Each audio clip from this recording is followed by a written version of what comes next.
Hey everyone, welcome to Founders 365 with me, Steven Haggerty. Today I'm joined by the co-founder of Social Buff, Mr. William Ferreira. How are you, William?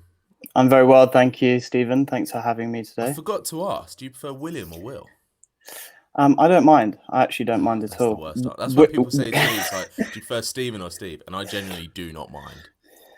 Yeah, I mean, Williams definitely made a comeback since I've hit my 20s. When I was younger, it was definitely Will. strictly Will. Yeah, Yeah. but I like William. It's a nice traditional Sophisticated. name. Thanks.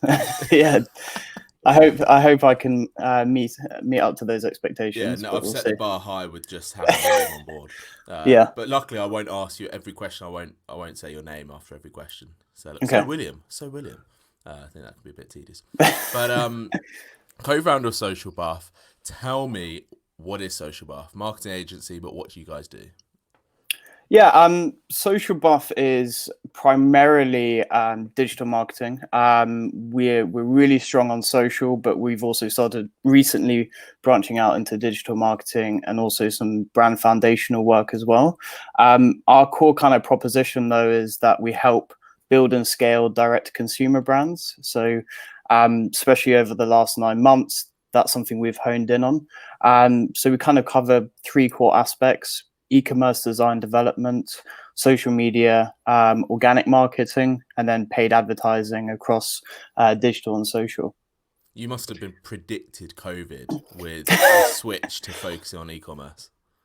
Yeah, we're quite a new business, and we've only been going for about 18 months. And me and my co-founder, over the first year, because we've run other businesses in the past, we had kind of the luxury of having loads of different clients on board from our network and didn't really have a niche. And Mm, then COVID kind of forced us to make that decision, build a better brand proposition, and hone in on one kind of focus and a unique selling point, and it's worked really well for us. And obviously, we've been one of the really fortunate ones during COVID to have actually grown massively in team size and client portfolio because of fantastic. COVID. So, yeah, we've been very lucky. But yeah, it's definitely helped us also mold ourselves as an agency within the space and be a little bit more unique to Mm. the consumer need.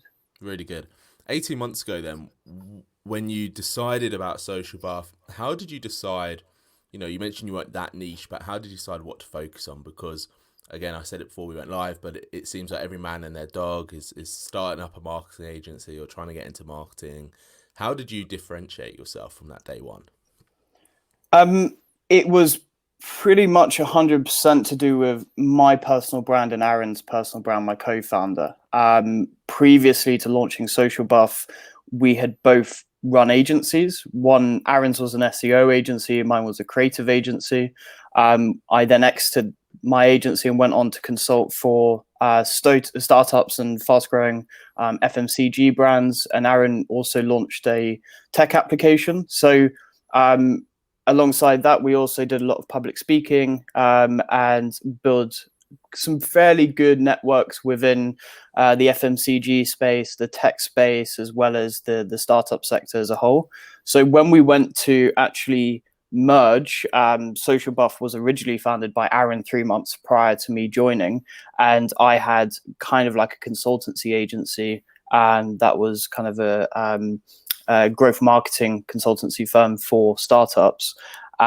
We merged and basically just joined our networks together. So any existing clients from those two businesses prior to us merging then went into kind of one portfolio. Got you. And that's where it then became quite difficult to determine a niche, because Aaron at the time was only doing, I think, performance marketing, so paid social for lead generation for service-based companies. And then I was doing mainly direct consumer consulting, building direct consumer structures and models for existing brands or helping start new direct consumer brands. So we kind of had to have quite a fluid structure to who we serviced.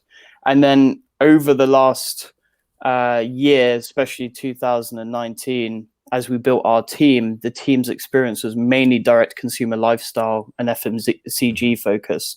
So naturally, we kind of grew into that niche. And then COVID forced us to make the decision to use that as our brand proposition and kind of our sales pitch. We've been very lucky though, prior to COVID, that all of our business was network and referral driven. And actually it wasn't really until this year that we started doubling down on our sales, cold outreach or lead generation, to bring in more business within that niche. You started to hire yourself, basically. Yeah, I guess so. Yeah. It's interesting. What I'm curious about is, you know, if Aaron started Social Chain, you came in 3 months later. What was it about Social Chain that made you think Social Buff? Oh, sorry. Don't get that mixed up. Oh my God, Social Chain. It's definitely not there yet. It's definitely not there yet. Not yet. You will be. It's definitely a problem with the name, though, isn't it? There's a lot of. I don't know. Does that happen? There's a lot of agencies who. Yeah, I mean, we've definitely had discussions about our name, and the only reason we haven't changed it is because it isn't going to be the defining brand or business in our strategy, and I guess I can bring more kind of thought into that further down the line in terms of why we launched the agency and what our goals are, further than just building a normal agency, and being part of that rat race that we were talking about prior to we went live.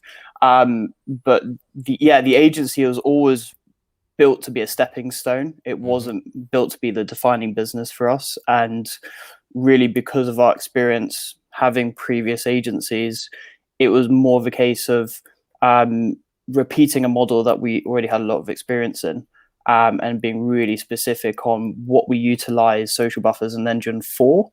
And that's kind of why Social Buff is very, very kind of finely tuned in terms of exactly how it's run and operated and what its purpose is. What have you done differently for you as a founder then with Social Buff? I've definitely flipped the model on its head. My previous agency was very traditional.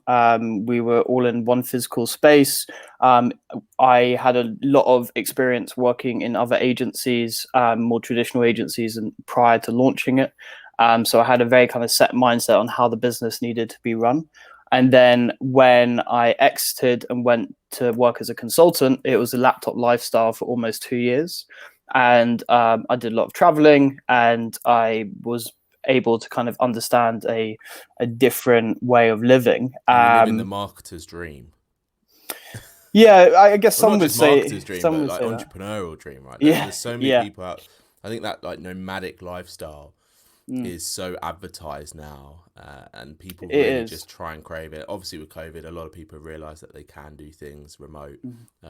For you, what was it that made you think it was time to come back to London, time to start building this? I guess the reason why I went nomad in the first place was I did 3 years non-stop for my first startup, and I dropped out of university to launch my first business, and I pretty much didn't do anything apart from work 7 days a week for those 3 years. So when I exited and I had a little bit of cash in the bank, and I had some clients come to me and say, look, we want you to consult remotely via laptop, it was an opportunity for me to almost take my gap year, or to take that kind of time where I had a little bit more freedom to do what I wanted to do. Just take a breather. Personally, and take a breather. And it did take a lot of resetting to do. So when we went to launch Social Buff, I immediately wanted a better work-life balance. I wanted to be in more control of my day-to-day and also the business. But given that, I think there's a couple of things that a lot of people forget. And one of the biggest, I guess, lessons I learned very quickly when I left my first business is notifications were off as well.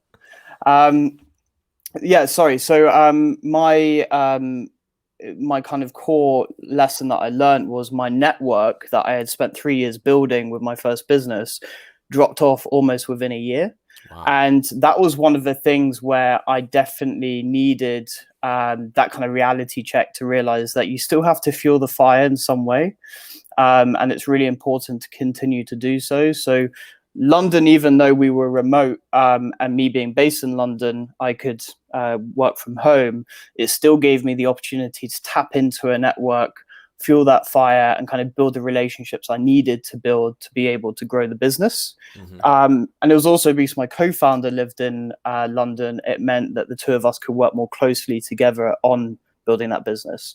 So mainly for me, that was the reason. The other thing is a lot of people, when they get into the habit of remote working, I feel like they take their foot off the pedal slightly. And when you're in an atmosphere that's fast paced, you also move fast paced. So there's definitely a direct correlation to me being a remote worker and the speed of my business when I was remote working in comparison to when I was in London, and how quickly it grew when I was in London. Do you think there's a sweet spot then? Do you think you can get that balance for you? I mean, for you personally, because there's also so many stories about actually the opposite of that. When people figure out their perfect sort of home setup, they end up working a lot more. Yeah, I definitely like being in control of my environment. And when I'm working by myself, I work a lot more efficiently, where a lot of other people work really well when they're in a good working environment with a good company culture. They work better, and that other people's energy fuels them. I'm a balance. I'm a massive introvert, but also I get easily distracted. So when I'm working, it's got to be phone off, notification should have been off, and absolutely no distractions whatsoever. I am very regimented with the way I work in my day to day, and if I'm not, then it's actually really difficult for me to get a lot of work done. So when I was in my first business and there was 12 of us in the office, I didn't do any work 9 to 5 because I was helping everyone else and I was kind of being the support system for everyone else. And then 5 o'clock to midnight is when I actually did my work. So that's definitely something I didn't want to repeat because I didn't want to burn out as I did the first time. Did you realize that first time you were doing that? Did you realize that's what you were doing in that moment? Was that sort of a comfortable thing that you were happy with? Or is it only really after the fact when you took that breather and you look back and you realise, actually, what was I doing there? No, actually, I was one of those people that felt like they probably weren't putting enough work into their business. And I was obsessive, to be honest. I really was obsessive about, the growth of the business, and it was everything and anything to me. So at the time, it was really, really kind of disciplined focus on that. And I really felt like I was running off this kind of adrenaline for almost 3 years. But then when it got to kind of the end of the 3 years, and actually when I exited the business, I just crashed. Yeah, and that must have been such a weight off your shoulders that you didn't know was there. Yes, exactly. And it was becoming more apparent to people around me. And I think that was the main thing, is whether you're going through any kind of personal issue, mentally or physically, you sometimes aren't aware of it. And I started seeing from my family kind of the last 6 months of that, where people started making comments on my physical health, my mental health, the fact that I was isolating myself and only doing that one thing. And in some cases, to grow a successful business, you do have to have a high level of discipline, but at the same time, you've got to understand what you're doing it for. And if if you don't have time to invest in your family, your friends, and actually enjoy the life that you're building for yourself, then you've got to have that reality check. And for me, that was really, really important. How then, moving, with Social Buff, how have you made sure that obviously you're in that right headspace, you're being the best founder you can be for the growth that is still there without going to the extreme of working? It sounds like you were literally working like 20-hour days. Yeah, I think, again, the same as you need to be really disciplined to build a business and have that kind of core focus, you need to be really disciplined with your routine, and understand that actually if you put a huge amount of work into something on a day-to-day basis and you're putting huge amounts of hours in, you're burning the candle at both ends. And eventually you will crash. So the same as an athlete does, you've got to treat, and I think entrepreneurs are becoming the new athletes in some sense, and they are starting to be treated like that, where you've got to be able to operate at very high and consistent level. And to achieve that, it's all about the work you put in behind the scenes. So making sure that you're putting health and wellness as number one priority, making sure that you're taking enough time to yourself to reflect, to read, to educate yourself.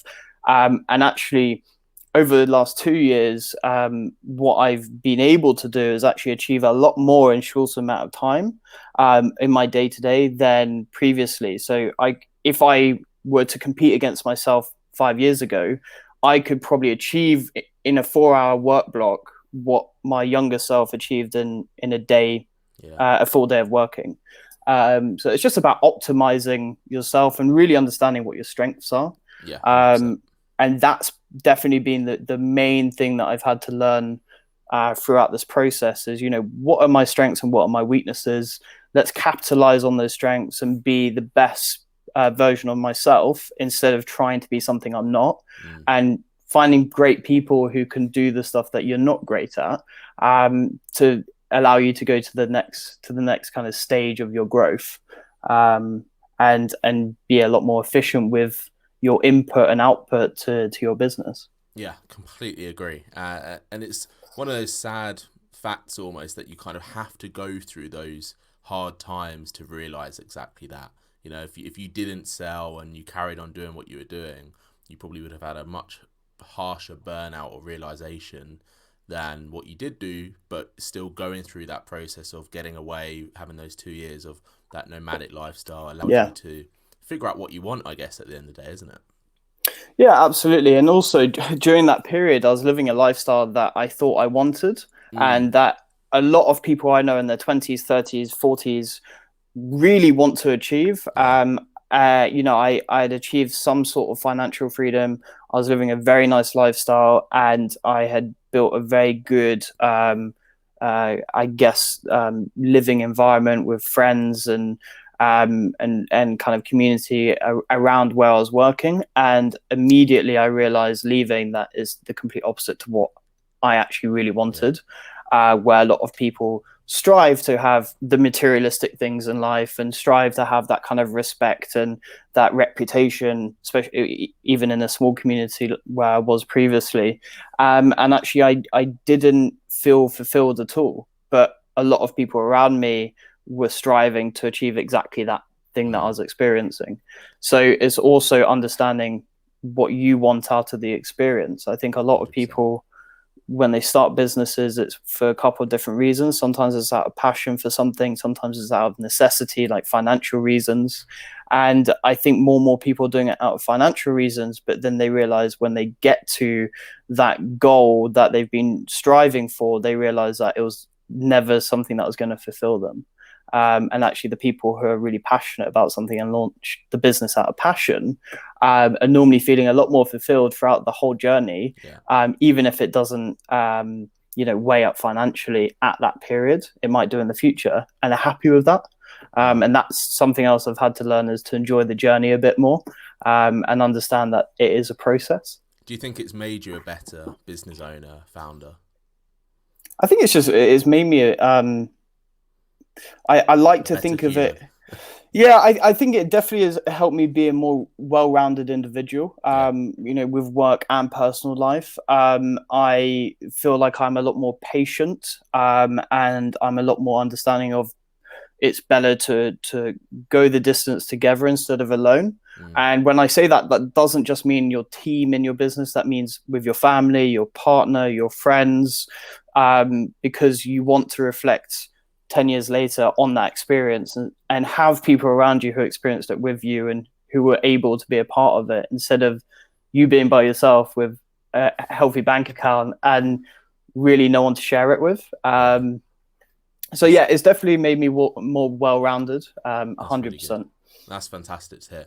So Social Buff, you mentioned that you've set this up to be a stepping stone to something larger for you. Where's it going? What's the big idea with Social Buff and what you guys want to do with it? Social Buff, because Aaron and I had launched other businesses very similar to the same model as Social Buff, we knew what we needed to do to make it a successful business. So this time round, it was less about the learning and kind of the hustle and grind to figure it out, which a lot of startups have to do. They have to kind of you know, be thrown into the deep end and earn their stripes. Exactly. With us, it was a case of, okay, this is a model. This is what we can set up within a 2 to 3 year period. And we're kind of on our way to hit our target of getting the agency to where we want it to be. But the reality is Social Buff is an engine. And when I say an engine is we have now got it to a stage where we have an internal resource that can entirely by itself run direct to consumer brands across marketing, branding, and e-commerce management. So we can set up a whole direct consumer business and we can run it almost entirely with a co-founder who solely just focuses on managing the back-end operation. So if it's a product-based business, all they have to do is manage manufacturing and fulfillment and distribution, and then do the invoicing and the finances. We manage the front end, so we can bring all of the consumers in, we can generate all the sales, we can do all the marketing, and eventually we're hopefully going to be able to do all the back end stuff that our partners or our clients do at the moment.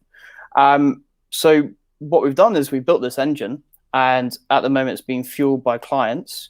And because of COVID, our portfolio of clients have grown.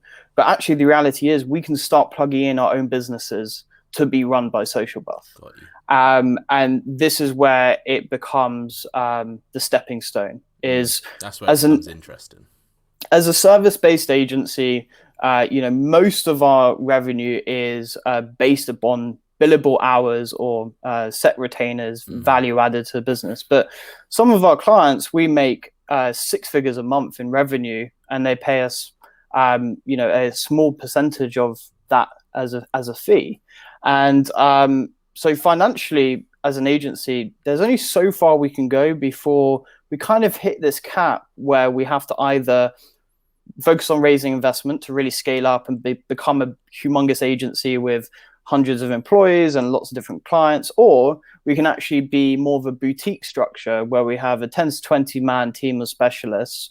50% of our time is invested in brands that we want to help grow, that are already established, or new startups that are coming into the market, working with entrepreneurs, investors, or founders. And then the other 50% is Aaron and I as co-founders building additional businesses that can be run by the Social Buff team, and having additional revenue streams that's entirely managed through our own ecosystem. And then the financial opportunity is a lot higher. Also, the control over the experience is a lot better, because we love working with our clients and our partners, but there's limitations to that experience. And there's also a huge amount of pressure to always get it right. So for us to build our other brands, we have the opportunity to actually eventually, in our mind, have 2 businesses, one that has its own brand portfolio that we own and manage internally, and then Social Buff, which will be service-led and working with a select few clients that we either work on a retainer basis or revenue share basis, which we're starting to do now. That's a really great sort of vision to have, because it also allows you to, as founders, stay hot on it as well, because you'll be every day looking at what's going on in the market, experiencing both the front end and back end, which puts you in a really unique position as founders to be able to cater the Social Buff element. When they do become, not, it doesn't sound like they'd be 2 completely separate, but those 2 separate entities within the business, it allows you to cater to your clients in a lot more transparent and dynamic way. I can imagine you rocking up to these meetings and be like, look, we've got six like mini businesses, I guess you could call them, within this, that is doing exactly what you're doing. So we are the right people to work with. For you as well, does that allow you to, because I think one of the big things that founders have is, one, a shiny object syndrome. I feel like every entrepreneur suffers with shiny object syndrome. But does it also allow you to remain focused on that long-term vision of where Social Buff is at the moment, because you know exactly where you want to go with it? Yeah, this year especially, because we've grown so much more than our previous year in terms of revenue, but also the team has expanded. What it's allowed me to do, what I like to call it, is become the architect of your business instead of the builder. And Oh, I I love think that. I think a lot of founders get caught in this trap of being in the everyday, Yeah, 100%. and it's a lot easier to be the architect of a product-based business than it is to be an architect of a service-led business, because there's some element of the clients wanting me and Aaron, and then our team to kind of do the delivery of our With service ideas. based, there's always some element of that cap you mentioned. Exactly. So this does allow us to step out of the day-to-day if we build our own revenue streams, our own brands, but really focusing and honing in on the architecture of a business, especially in the last 3 months, for me has been the biggest priority, because we've now got to the stage where we've hired unbelievable talent who and our team are really at an incredible standard and level of experience that actually we're more disruptive being in the day-to-day for them, and we're more productive and beneficial to the team if we focus on the architecture, because then they can just continue delivering the great work that they do, and Aaron and I can focus on the infrastructure and the engine, as you will, and building that engine while they take care of the day-to-day. And then that allows us to focus on the longer term, and kind of take our thought process out of the day-to-day, because sometimes you get so bogged down in the nuts and bolts that you don't get a chance to look at the bigger picture. So that's definitely been something that I've had the luxury of last 3 months being able to focus on, and my co-founder Aaron is he's kind of transitioning into that as well. So we're hoping by the end of this year, the two of us will be entirely out of the business, apart from taking sales calls and having business development meetings with potentially new clients or partners. But in terms of client delivery, it's all taken care of now, which is great. That's a really interesting move. And for you as a founder, how does it feel that, you've done this in quite a short space of time? Let's remember, 18 months Social Buff has been around, and you guys are already setting yourself up for that 3-4 year vision already. How does that feel for you to be at this stage so quickly? I think if you had asked me 2 years ago, my response would have been quite surprised about how quickly we could have got here.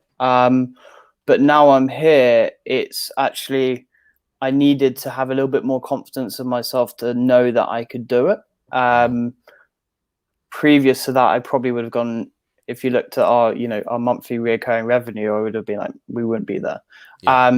So it's more about, I think it's getting into the mindset of, if you have a vision and goal, you have to follow up with the confidence to do it. You can't sit on your laurels, and you can't sit on those objectives and goals and not act on it. And I would much prefer to fail fast and act quickly on those failures to be able to grow faster, but also more efficiently, than to sit on ideas, discuss them for months on end, and actually not act on it. And I think year 1 for us was a lot of conversation, and year 2 for us has been a lot of action. But that's fantastic. For you, in your last business, were you sole founder or co-founder? Co-founder, and I was MD, and my co-founder was creative director. Amazing. For you, what's been the difference in relationship with your current co-founder Aaron as opposed to perhaps previous co-founders? Did you learn anything from those relationships to make sure that your current co-founder and you and Aaron's relationship is so synced? Because it sounds like you guys work so well together.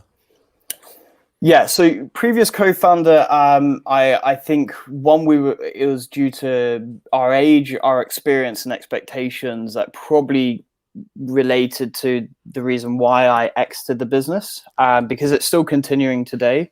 and it's doing very well for itself. I just felt like at face value we were good friends, but behind the scenes, when running a business as business partners, I didn't think it was as efficient as it needed to be, and there was a lot of frustration, and there was a lot of kind of back and forth when it came to expressing that frustration. So I think if I had stayed in the business, the relationship would have been very different, because we would have grown and nurtured that relationship and found a good kind of alignment sweet spot in terms of how we work. Today with Aaron and I, what I feel like is we're both very aligned on the bigger picture and the bigger picture goal, and we both bring very specific skill sets to the business. And this is why I wholeheartedly would say that I have a very generalist understanding and skill set of the sector that we're in and the clients that we work with. I'm a jack of all trades, but where I'm really useful is actually from an operational perspective. I'm very good at controlling a lot and managing a lot of moving parts, and being able to bring like a consistent level of organization to that. And I feel like I'm very good at understanding the multiple elements within a business to make it work. Aaron is, as well as a generalist, he's the marketer out of the two of us. He is a specialist between the relationship as co-founders, and without him, I don't think I would have got Social Buff to where it is. And I feel like the other way around probably at the same time. And that's why it works really well, because we have such a strong level of understanding where we sit between each other in the business. And that's really helped us get to the next level. It's really great to hear that, because you often hear co-founders when they speak about each other, it's a little bit too blue sky. It's really nice to hear that you know exactly what your strengths are, exactly what your weaknesses are, and vice versa, which obviously just completely reflects in Social Buff and where you want to take it and where you guys have gotten it to in that 18 months, which is, again, like I said before we went live, in terms of, there's a lot of marketing companies out there, a lot of marketing agencies out there, and it is really refreshing once again that you have got that different vision, I guess we can call it, that different approach that completely aligns with ensuring that Social Buff as an agency is going to get stronger and stronger and stronger, with where you and Aaron are positioning yourself as founders and what you want to do with business B, or whatever that side of the business you'll eventually, I'm guessing you'll probably have a name for it, some really funky name. We do have a name, but I can't say it yet. Can't say it. You can tell me off air. I'll tell you off air. Yeah. Yeah, that's fine. But that is really great to hear. And William, I think, like I said, it's so fantastic to see a founder such as yourself building a business like Social Buff and taking it where you want to take it. So I just want to say thank you for coming on. Thank you for your time. Having me. No, thank you for coming on. And I really do look forward to seeing Social Buff grow. And I cannot wait to see when you start with those mini businesses, or that funky name you're going to call it, that I'm going to find out in about 5 minutes. Absolutely. Thank you so much for having me. It's been really fun. No, thank you so much, William. And thanks everyone for listening and watching. This has been Founders 365.